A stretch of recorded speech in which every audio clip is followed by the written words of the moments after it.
I had this interesting journey of really being an athlete as well, and kind of really wanting to achieve and being celebrated in my community, my faith community, around my achievements. After my collegiate running career and then running professional for several years, I started my PhD program.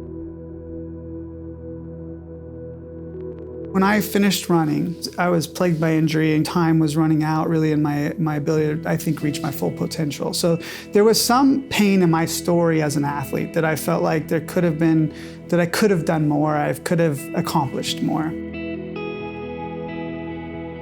We were starting to study the physiological underpinnings of stress in their environment and how it impacts people physiologically and how they react emotionally. And there were some aha moments that started to come up in my own life of really my own physiological response to the stressful environment of sports. We put our worth and value as human beings into our performance. What it does is it creates a threat to our social self.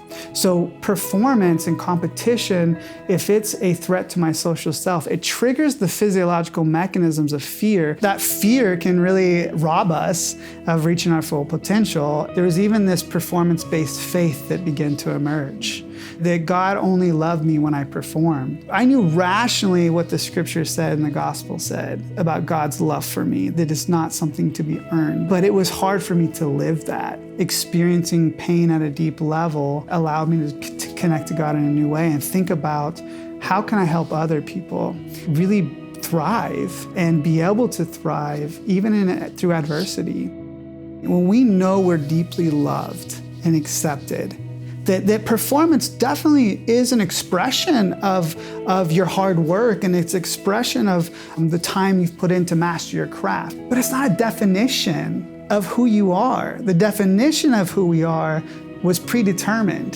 that God called us in this love that really defines who we are as human beings and Christians. You know, I can think of a lot of the kids that I worked with where sports was their way out.